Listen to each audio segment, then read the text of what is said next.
Only 30 days left for your December 2025 exam and still you are confused कि हो पाएगा या नहीं हो पाएगा.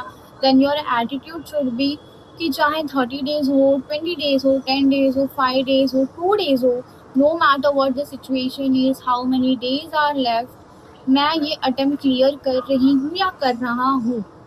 बिकॉज ये 30 डेज बहुत ही इंपॉर्टेंट हो जाते हैं. How you prepare yourself for the next 30 days for your December 2025 exam. Because कहीं ना कहीं आपका रिजल्ट भी ये 30 डेज पे मैटर करता है कि आप किस तरीके से ये 30 डेज पे प्रिपेयर कर रहे हो, प्लान कर रहे हो, क्या स्ट्रैटेजी आप फॉलो कर रहे हो, क्या टाइम टेबल आप फॉलो कर रहे हैं. Hi everyone, welcome and welcome back to my channel. My name is Khushi and I have cleared my CS professional exams in June 2025 attempt and undergoing my CS training.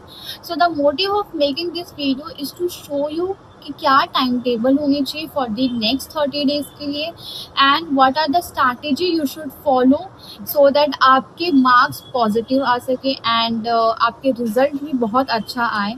So first हम बात करेंगे कि क्या आपके time table होना चाहिए. So if you are preparing for single group तो आपको कितना टाइम डिवोट करना चाहिए फॉर ईच सब्जेक्ट्स. तो आपको बेसिकली 2 to 3 डेज आपको फॉर पर सब्जेक्ट्स के लिए टाइम डिवोट करना चाहिए एंड अकॉर्डिंगली आपको उसी पीरियड में रिवीजन करना है. एंड साइमल्टेनियसली आपको क्या क्या पर डे में फॉलो करना है स्ट्रैटेजी, वो मैं आगे बताऊँगी. एंड सेकेंड, अगर आप प्रिपेयर कर रहे हो फॉर ग्रोथ ग्रुप देन आपको क्या टाइम डिवोट करना चाहिए. तो not more than 3 to 4 days, इससे ज़्यादा आपको टाइम डिवोट ही नहीं करना है बिकॉज आपके पास उतना टाइम है नहीं. तो 3 से 4 दिन आपको फॉर ईच सब्जेक्ट्स के लिए टाइम डिवोट करना है. एंड साइमल्टेनियसली क्या क्या स्ट्रैटेजी आपको फॉलो करनी है वो भी मैं आगे बताऊँगी. सेकेंड, हम बात करेंगे कि क्या स्ट्रैटेजी आपको फॉलो करना चाहिए. So first strategy is that you should focus on high weighted chapter first.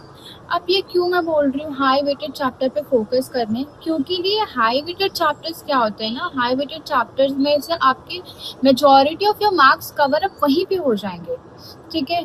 और हाई वेटेड चैप्टर आप कैसे एनालाइज कर पाओगे, तो आप ये देख सकते हो स्कैनर से. बिकॉज स्कैनर्स में अगर वो चैप्टर्स में से क्वेश्चन पूछे गए हैं इन प्रीवियस पेपर्स में, मीन्स वो एक इम्पॉर्टेंट चैप्टर्स हैं एंड आपको उसको स्किप नहीं करना है. आप ICSI के पास्ट पेपर्स से भी एनालाइज कर सकते हो कि कौन से हाई वेटेड चैप्टर्स हैं.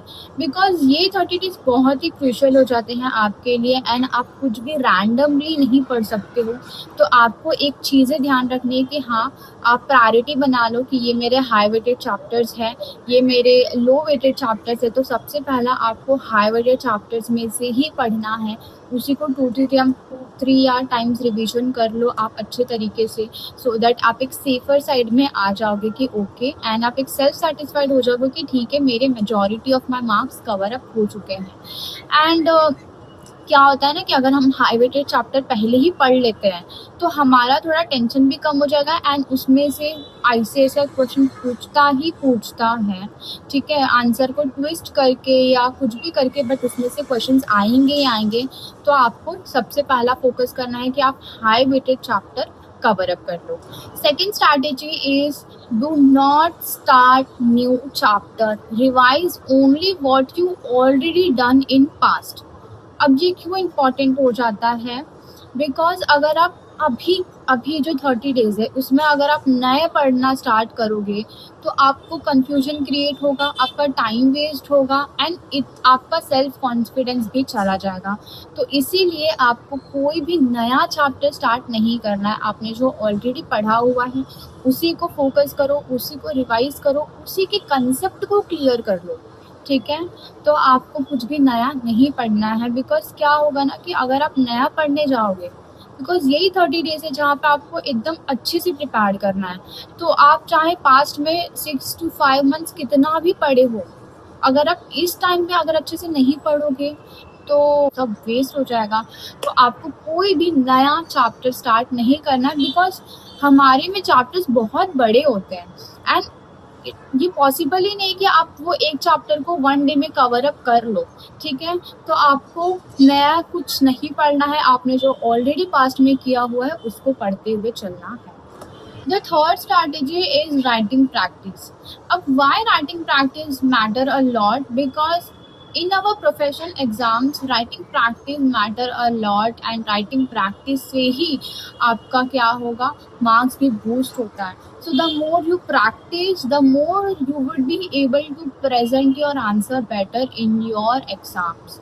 Okay, so daily basis पे आपको क्या करना है, writing practice करते हुए चलना है. So मैंने जैसे बोला था कि आप जैसे जैसे रिवाइज कर रहे हो, ठीक है, फॉर एक सब्जेक्ट अगर आप 3 दिन में रिवाइज कर रहे हो तो वो 3 दिन में ही आपको एक स्लॉट बुक करना है for writing practice. You can like fix period, like अगर आपको राइटिंग प्रैक्टिस करना है तो आप आफ्टर लंच तो 1 आवर का राइटिंग प्रैक्टिस स्लॉट बुक कर लो कि अगर आपने जो भी 2-3 चैप्टर्स पढ़े हैं उसी चैप्टर्स का आप क्या करते हो चलो साइमल्टेनियसली आप राइटिंग प्रैक्टिस करते चलो. Not whole answer but at least आप एक समरी देख लो.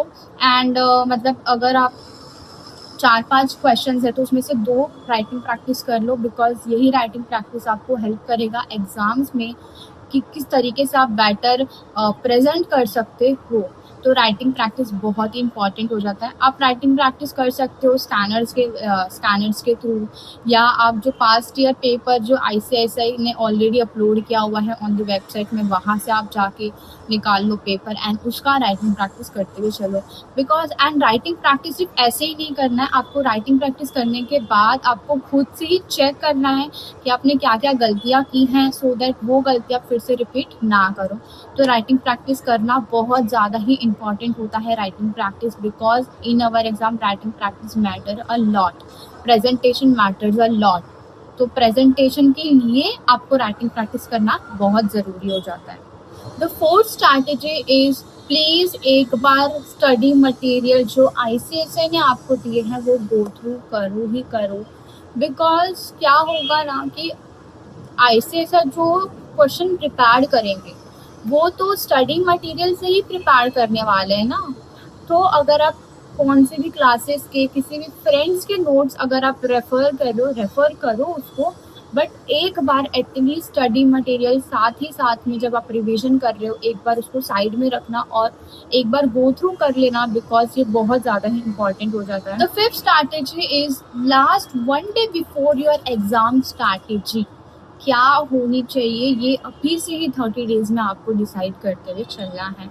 Because covering whole syllabus just 1 day before your exam it's very difficult. तो अभी से ही आप जब रिवाइज कर रहे हो तो क्या चीज़ें आपको पढ़नी है, क्या एक चैप्टर में इम्पॉर्टेंट कीवर्ड्स होंगे, वो अभी से ही आप प्रिपेयर करते हुए चलो. एंड ये आप कैसे प्रिपेयर करोगे वो मैंने एक वीडियो अपलोड किया है, please watch that video, how you can prepare 1 page revision hack, जिसमें आप पूरे ही एक पेज में किस तरीके से एक 4-5 चैप्टर को 1 पेज में कवर अप कर सकते हो just to writing keywords, important keywords. And वही कीवर्ड्स अगर आप एक दिन बिफोर रिवाइज करते हो तो ट्रस्ट में आपका पूरा सिलेबस कवर अप हो सकता है 1 day, just 1 day before your exam. तो ये बहुत इंपॉर्टेंट हो जाता है.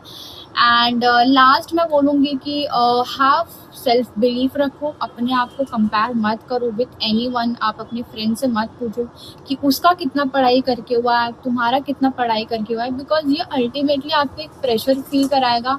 आप अपने प्रिपरेशन पे फेथ रखो कि जो भी आपने किया है वो बेस्ट किया है, आगे भी आप बेस्ट करोगे. You would be clearing this attempt. So hope you like this video and please like, subscribe करो and bye bye. All the best for your December 2025 exam. Bye.